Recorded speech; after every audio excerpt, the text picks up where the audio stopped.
Viongozi karibuni sana.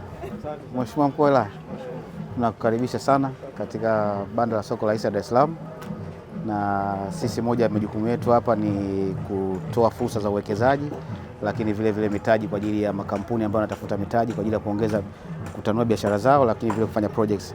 Si tu makampuni lakini vile vile taasisi za kiserikali. Tumeona serikali, na niwapongeze Tanga Uwasa, mliissue bond hapa ya maji. Kwa hiyo ni vitu ambavyo tunaona kwamba vinasaidia jamii kuleta maendeleo.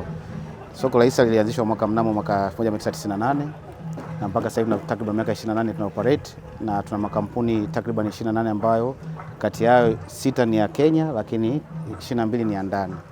Na kwa jumla wa soko mpaka sasa hivi tumefikia trilioni 24 mpaka ripoti ya jana. Kwa hiyo tunakaribisha sana mkuu kuliona soko hili kama sehemu ya kuweza kupata fedha kwa ajili ya kuleta maendeleo katika wilaya yako kwa ujumla. Karibu sana. Asante sana. Asante sana. Mkuu. Kwa na kubwa kweli kwenye ushindani, ili nani atasaidia wakati mwingine watu wanaposhindana kuomba. Mimi si ndio mnafanya hati fungani? Ndio. Sasa kwenye hati fungani inaweza kuwa nani imetangazwa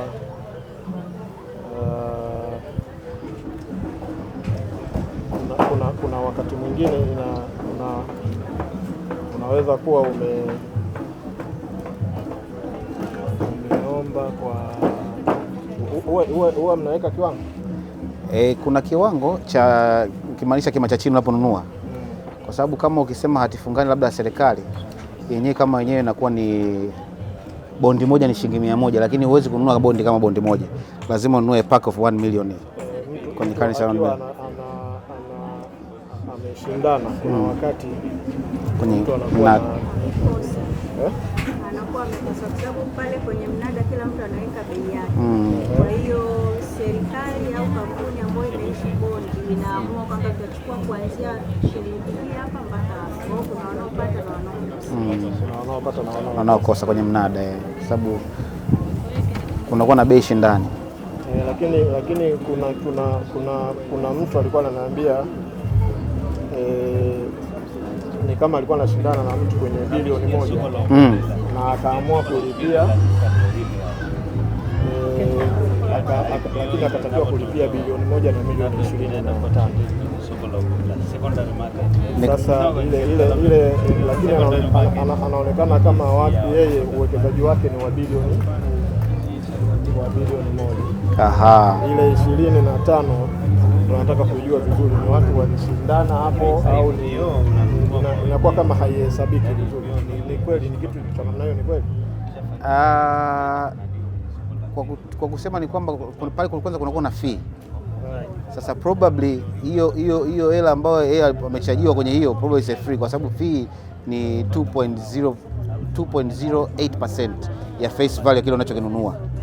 Kwa obvious ukichukua pale unaweza kukuta labda definitely hiyo milioni 20 inaenda kukava kwenye sehemu ya bilioni 1. Kwa kusema tu kwamba haiko accountable kidogo inakuwa ni ni kwamba unakuwa na charges tu pale kidogo, lakini pia probably kwenye bidding pia unaweza kukuta mtu, kwa sababu kwenye bidding it's an auction ambayo kuna price ile set shilingi 100 at par, alafu kuna premium, alafu kuna discount, kwamba anything below 199 kushuka chini discount, anything above 100 kwenda juu 101 it's a premium. Sasa unakuta kama kwa sababu ya ushindani mkubwa na demand kubwa ya bonds hizi za serikali especially, unakuta kuna hizo sasa unanunua premium. Kwa hiyo unaweza kukuta labda huyu amenunua kwa badala shilingi 100 amenunua kwa 125. Sasa 125 kwa bilioni 1 na bilioni 1 obviously itakuwa na milioni 25 hapo juu. Yes, mkuu. Asante sana mkuu.